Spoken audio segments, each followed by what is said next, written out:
All right, so for the next 2 weeks, we are going to focus in on the Industrial Revolution. Actually, for the next 3 or 4 weeks, we're going to focus in on the Industrial Revolution. So we have this kind of global view, giving you kind of like an introduction, thinking about how the world changed.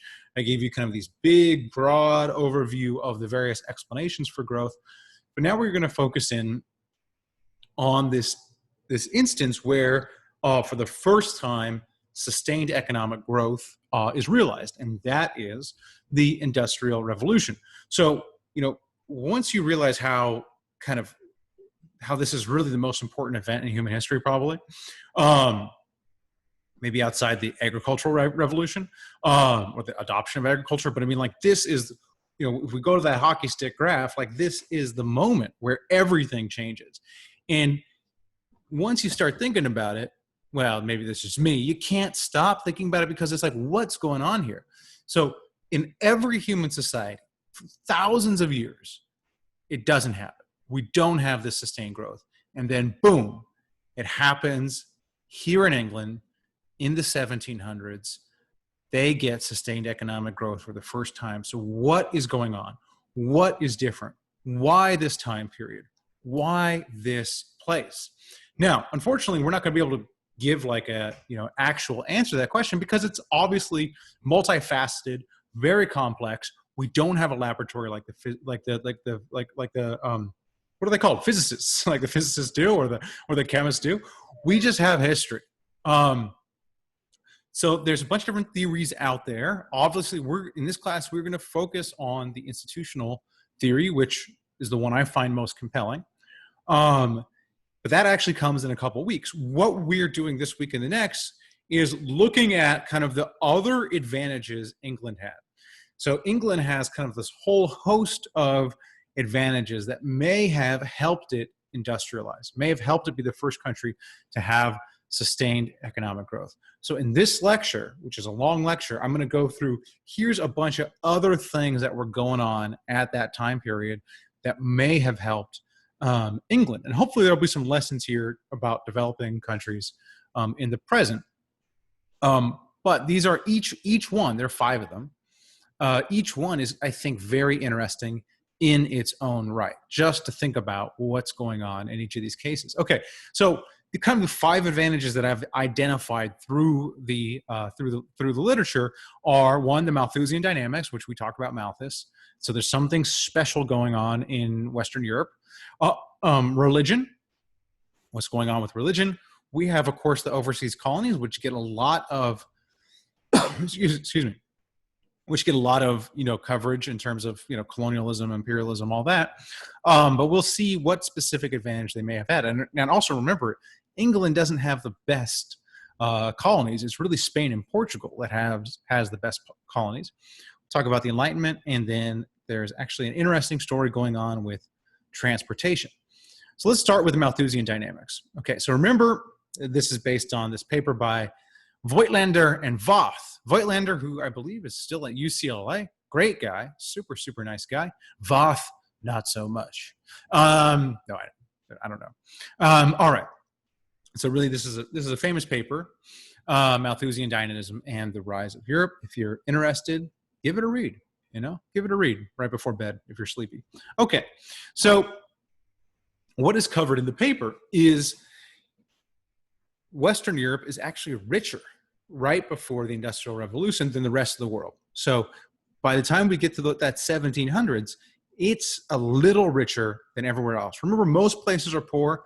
There's not a lot of difference. There's not a lot of inequality between places. Most places are fairly poor, but it is the case that Western Europe is a little richer. Now, remember, if you're a little richer, that's going to help you because it allows for some specialization, all right?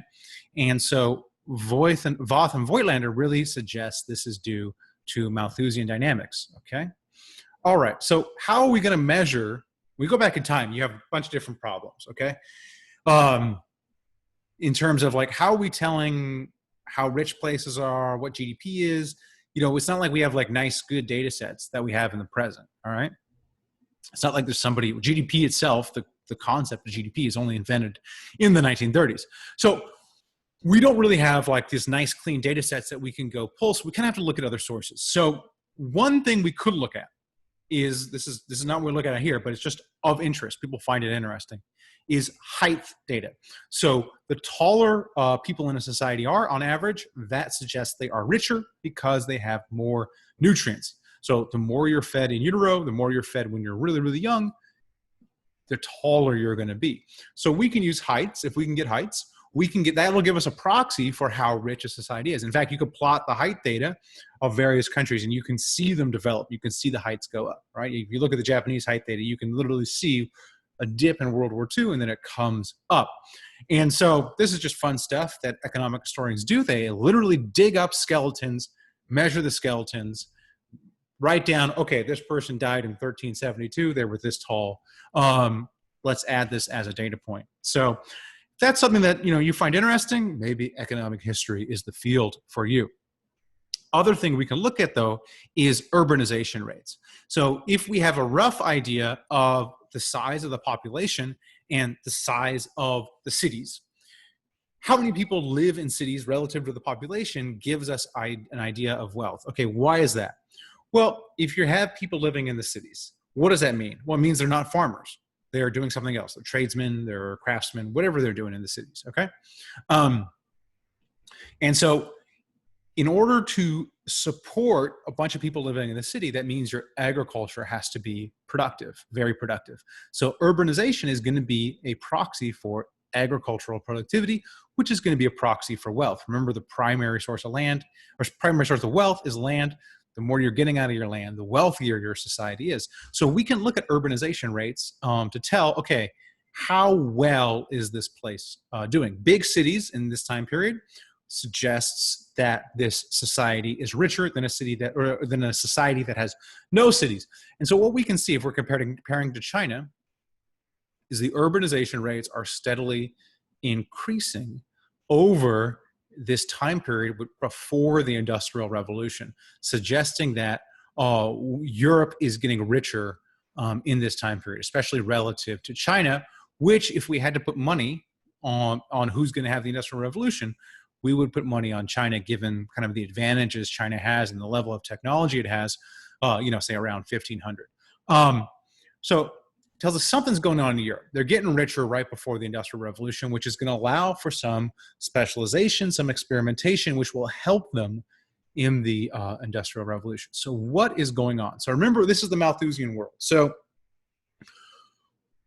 in the Malthusian world, a lower population is better for you. So the less people you have, the richer you are as a society, because you have this kind of like fixed amount of land. So if there's like something that's keeping your population lower, it's going to make you richer. And so what the Voth and Voigtlander point out is that the European populations are much smaller than, say, than your Chinese populations. And this is because they have high death rates, low birth rates. Okay, so what is going on? Why do they have high death rates? Well, they're basically always at war. So they're always at war with each other from 1500 to 1800. The soldiers are spreading disease all over the place. Your cities are really packed in. This is work by Mark Dineco, close friend of mine. Your cities are really packed in because you're always at war, so you have to defend your city. So you have this, like, your cities are really tightly packed. Soldiers are going around spreading diseases. You're living on top of each other. And you don't believe in showers. So, and you're dumping your sewage just outside your window. So all of this makes the European cities really a hotbed of disease. And so they have these high death rates. And again, remember, this is like the Malthusian world, so everything's backwards.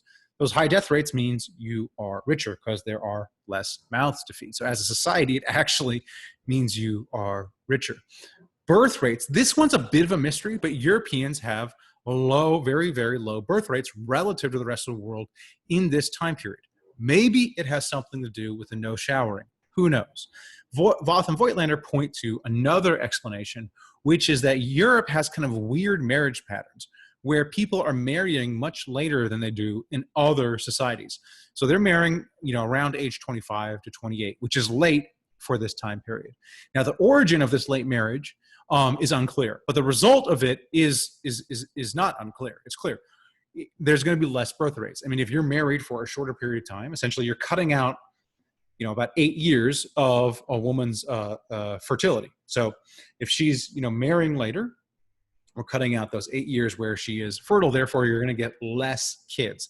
So you have the higher death rate, lower birth rates. Those are going to combine to make Europe, in a Malthusian world, richer than the rest of the world.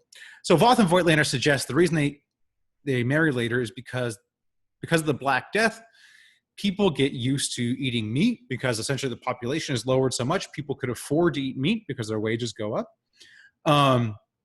Women work at raising animals, so men can make a lot of money in other areas. So there's like this sector that women can work in, raising animals, and so there's like kind of this norm that women go and serve as servants in a household and make some money before marriage.